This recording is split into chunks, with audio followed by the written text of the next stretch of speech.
Hello friend, good morning. মারি কিচেনে সবাইকে স্বাগত আর আন্তরিক শুভেচ্ছা আর এক রাশ ভালোবাসা দিয়ে আমার ভিডিওটি স্টার্ট করছি।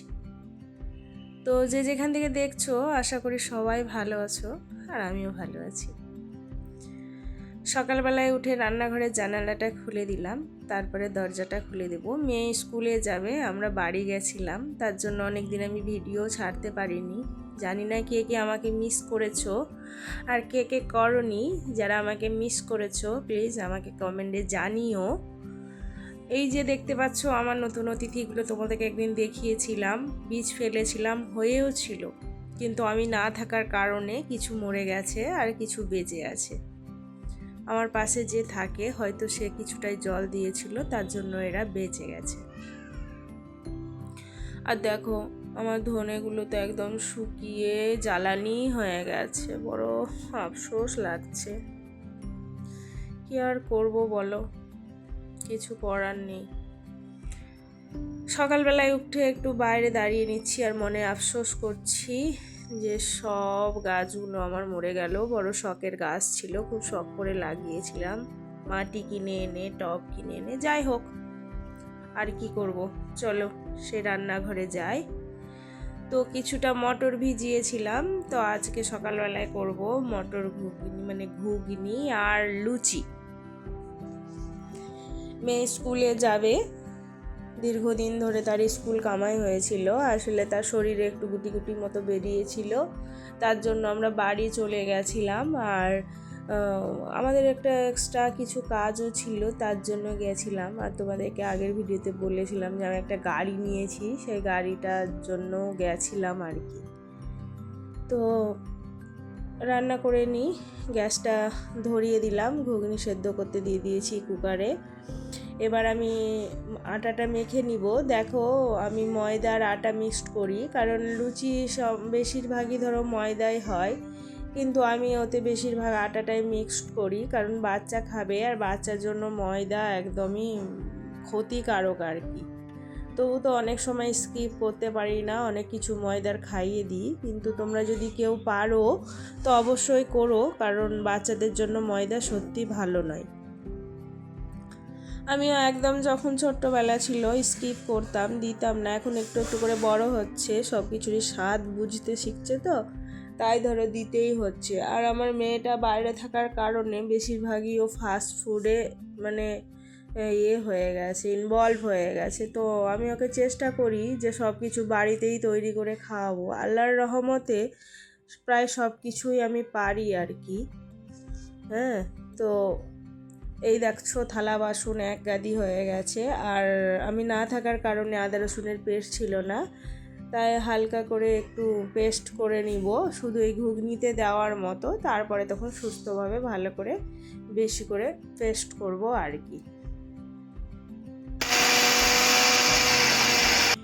তো আমার পেস্ট হয়ে গেছে, এবার আমি কড়াই বসিয়ে দিই। এই লাইটারটা আমার কাজ করছে না, জানো, একটা লাইটার নিতে হবে আমাকে। তো আমি শেষমেশ গ্যাস লাইটেই ধরালাম। গ্যাস লাইট ডেঞ্জার, বাট কি করব, এখন নেই আমার কাছে। তো কড়াই বসিয়ে দিয়েছি, তেলও দিয়ে দিয়েছি, এবার মশলাটাকে ভালো করে কষিয়ে নিব। আর তোমরা যারা আমার এতক্ষণ অবধি ভিডিওটা দেখছো এবং দেখেছো, তারা প্লিজ একটি লাইক, কমেন্ট আর একটি সাবস্ক্রাইব করে যেও। এটা আমার তোমার কাছে একটা রিকোয়েস্ট থাকবে। যদি আর আমার ভিডিওগুলি যদি তোমাদের ভালো লেগে থাকে তো প্লিজ একটা শেয়ার করে দিও। যাই হোক, আমি অনেক দিন ভিডিও না ছাড়ার কারণে আমার সাবস্ক্রাইব কমে গেছে একটা। আমার কাছে এখন একটি সাবস্ক্রাইব অনেক মূল্যবান, অনেক মূল্যবান।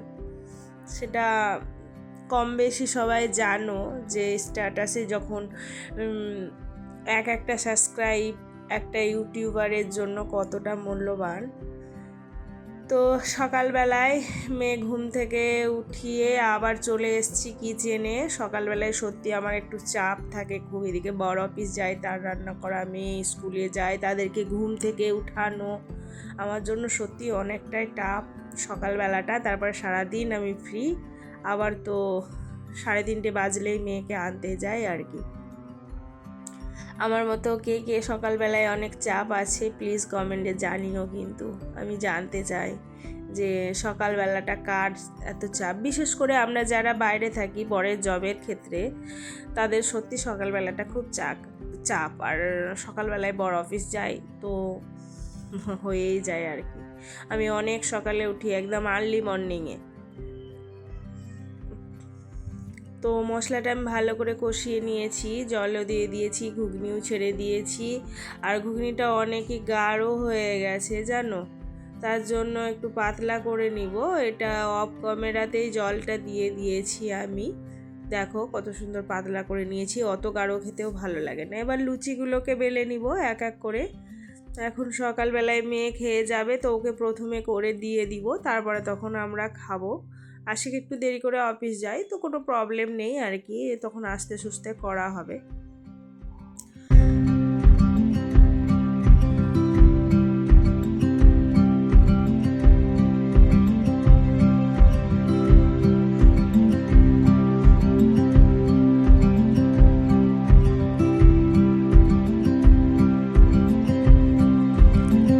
আর মার্বেলের বেলনা পিঁড়েতে সত্যি বেলতে খুব ভালো লাগে, অল্প তেলে খুব সুন্দর বেলা হয়। আর কাঠের আমার একটা ছিল জানো, তোমরা আগের ভিডিওগুলিতেও দেখেছো, খটখট করে অনেক আওয়াজ দেয়, তার জন্য আমি ওটাকে চেঞ্জ করে ফেলেছি।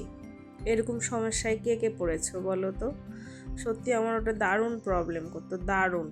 তার জন্য ওটাকে দিয়েছি চেঞ্জ করে, যা তোর এখানে আর কোনো কাজ নেই। তো আমি লুচিগুলো সব বেলে নিচ্ছি, বেশ কয়েকটাই বেলবো, কারণ আমার মেয়ে খুব পছন্দ করে জানো, সকালেও খেয়ে যাবে আবার নিয়েও যাবে।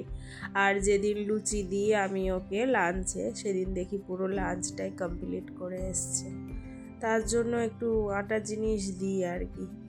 আর এখানে কি বলো তো, স্কুলে ভাত দিতে বলে, আর মেয়ে নিজের হাতে ভাত খেতে পারে না। জানি এটা খুব ব্যাড হ্যাবিট, বাট হয়তো কোথাও না কোথাও এটার জন্য আমি দায়ী, ছোটোবেলা থেকে ওকে করাইনি আর কি। আশিককে দিয়ে দিয়েছি খেতে, ও একটু দেরি করে অফিসে যাব বললো, তা বললাম খাওয়া দাওয়া করে নাও, খিদা লাগবে। তো খাওয়া দাওয়া করেও নিয়েছে। আর অনেক দিন না থাকার কারণে দেখো ফ্রিজটা অনেক নোংরা হয়েছিল, আমি ক্লিন করে নিয়েছি, কারণ ফ্রিজ আমি বন্ধ করে যাই না, এবার গেছিলাম তাই নোংরা হয়ে গেছে। আর এখানে একটু চাল দিয়ে দিচ্ছি, একটা পাখি আসে রোজ, সে খাবে বলে। আর রাতের বেলায় কিছু ফল কিনে এনেছিলাম, তো সেগুলো প্যাকেটেই ভরা ছিল। তো আমি এখন টেবিলটা ধরো গুটাইনি, এইরকমই রেখে দিলাম যে খারাপ হয়ে যাবে না তো, আর প্যাকেটে থাকলে তো ফলগুলো পচে যাবে বলো, তাই আমি ফলগুলো এক এক করে ঢেলে নিচ্ছি।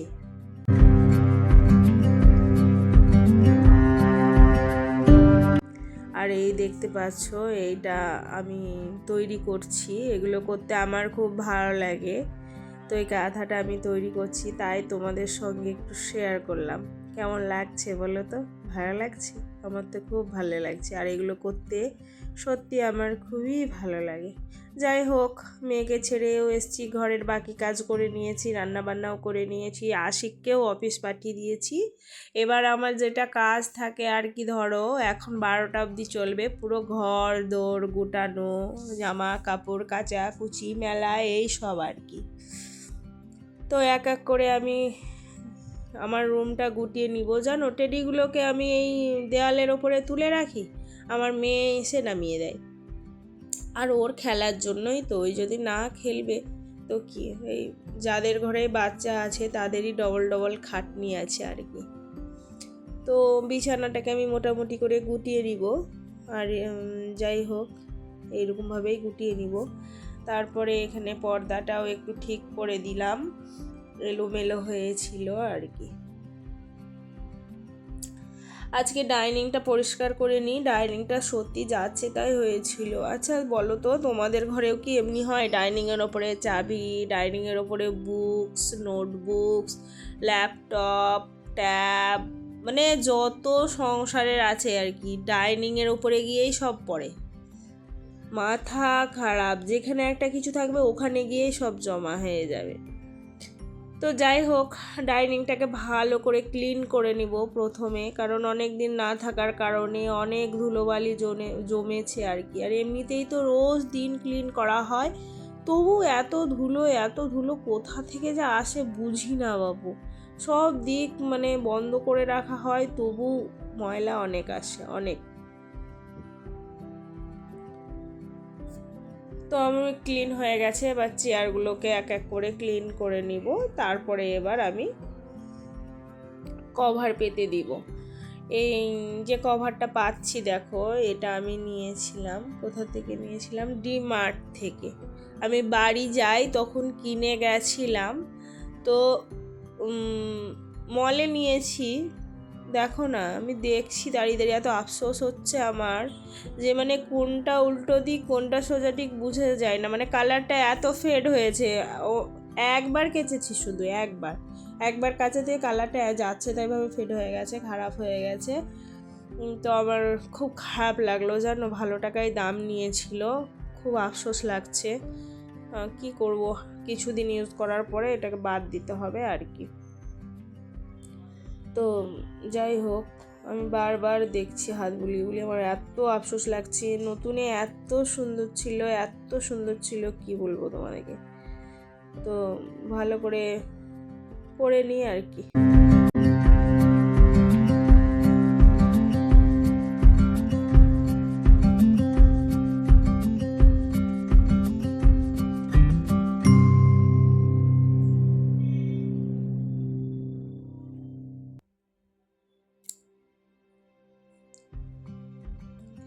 আমি মায়ের ঘর গেছিলাম জানো, মা আমাকে অনেক কিউট জিনিস দিয়েছে, সেগুলো তোমাদেরকে দেখাইনি আমি। সত্যি মা শব্দটা মানে এমনই একটা জিনিস, তার সম্পর্কে যতই বলি না কেন অনেক কম পড়ে যাবে। এই যে দেখছো, এটাও আমার মা তৈরি করেছে, আমাকে আরেকটা দিয়েছে। তোমাদেরকে কিছু মানে যখন আমি ভিডিও তৈরি করব তখন দেখাবো আর কি, এখন একসঙ্গে বসে দেখাইনি। অনেক কিছু দিয়েছে মা, তো গেলেই না মা এটা ওটা অনেক কিছুই দিতে থাকে। সত্যি এই পৃথিবীতে সব থেকে যদি একটা ভালো সম্পর্ক, সেটা হয় মায়ের মতো এই পৃথিবীতে আর কিছুই হয় না। নিজে না খেয়ে বাচ্চাদেরকে খাইয়ে দেয়, নিজে না পড়ে বাচ্চাদেরকে পড়িয়ে দেয়, মানে এভরিথিং। আমার মায়ের সম্পর্কে আমি কিছু বলতে পারছি না, কারণ এত বলতে পারবো না, কারণ মা জানতেই পারছো তোমরা, আমি আর বলছি না। সত্যি যখনই যাই না, মা এটা ওটা দিতেই থাকে। আমি বলি নিব না, এত দূর নিয়ে যেতে পারো, নিয়ে যা না, একটু কষ্ট করে ওই ট্রলির ফাঁকে ভরে নে, একটু ব্যাগে ভরে নে, এরকম করে কত কি যে দিতে থাকবে না তুমি, মানে তোমরা সবাই জানো, এটা আর বলার কিছু নেই। আমার মায়ের কথা বলতেই আমার চোখ দুটো ভরে আসছে, আমি আর বলতেও চাই না। যাই হোক, তো মা আমাকে অনেক কিছুই দিয়েছে, দেখতে পাচ্ছ, এটা আমার মায়ের হাতেই তৈরি করা, কত সুন্দর না। এই গ্লাসটাও দিয়েছে আমার মা, এরকম গ্লাস দুটো দিয়েছে, আরও অনেক কিছুই দিয়েছে। তো আজ এই অবধি, সবাই ভালো থাকবে, সুস্থ থাকবে, বাই।